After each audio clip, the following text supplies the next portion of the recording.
മുത്തപ്പൻ തെയ്യം ഉറഞ്ഞാടുന്നേ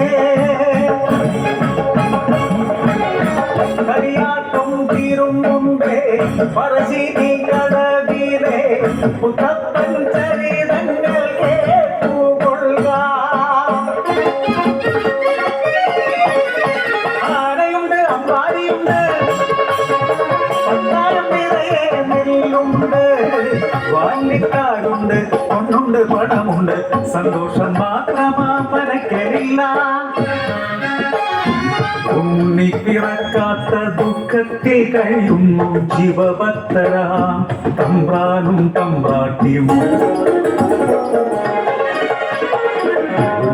ചയനത്തിൽ ശിവദർശനെ സ്വപ്നെ തമ്പ്രാട്ടി ഉണർന്നു പുലരിയായി. തോഴിമാരൊത്തു നീരാണ യാത്രയായി. ആ പൊൻപുലരിൽ കുടിക്കടവിൽ തേജസാഗ്വലിക്കും ഒരു പൈതൽ ശിവദേവൻ നൽകിയ നിധിയല്ലയോ. മനക്കലം സന്തോഷം അലതല്ലി. ഉണ്ണി വളർന്നു ബാലനായി കൗമാരം പടിവാതിൽ എത്തി നിന്നു. മാറുന്നു ഭാവങ്ങൾ രീതികൾ ഉണ്ണിക്കു കൂട്ടുകാരടിയാളന്മാർ. കടവിനക്കരെ പറച്ചിയൂരിൽ അടിയാളത്തിലെ കൂട്ടുകൂടി. തോട്ടിൽ ചൂണ്ടയിട്ടു കാട്ടിൽ നായാടി കള്ളുമോന്തി മാംസം കഴിച്ചിടുന്നു.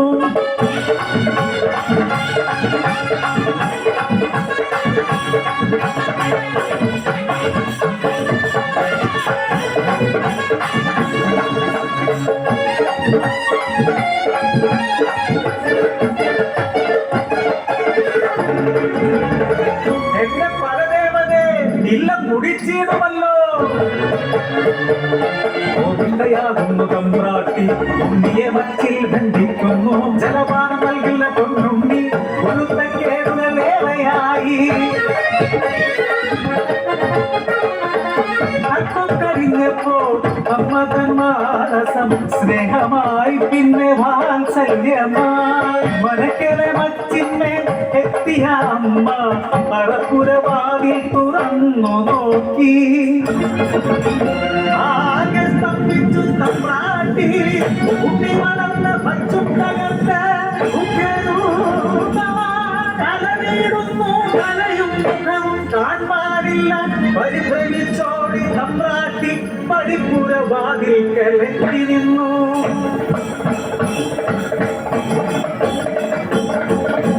മനക്കരെ വച്ചും തകർത്തുണ്ണി പെരുദൈവമായി മാറി. മലക്കു മുകളില തലയിൽ ജ്വലിച്ചു കണ്ടത്തിക്കോണം.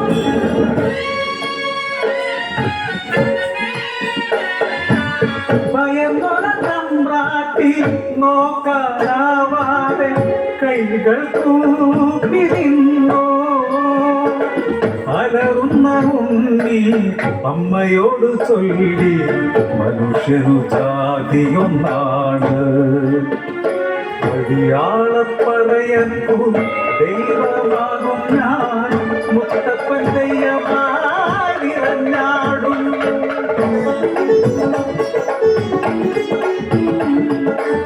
ദൈവമായാലും അമ്മയ്ക്കു നീ ഉണ്ണി. ഈ അഗ്നികോളത്താൽ ഉണ്ണി നിൻ മുഖം ഒന്നു കാണാനില്ല. കണ്ണുകൾ മൂടി മുത്തപ്പനായി നീ ദർശനം നൽകൂ പറശ്ശിനി കടവിൽ. പറശ്ശിനി കടവിൽ അനുഗ്രഹിച്ചിരുന്നു മുത്തപ്പൻ ദൈവം. ദുരിതങ്ങൾ നീക്കി സൗഖ്യം നൽകി അനുഗ്രഹിച്ചിരുന്നു മുത്തപ്പൻ ദൈവം. അനുഗ്രഹിച്ചിരുന്നു മുത്തപ്പൻ ദൈവം.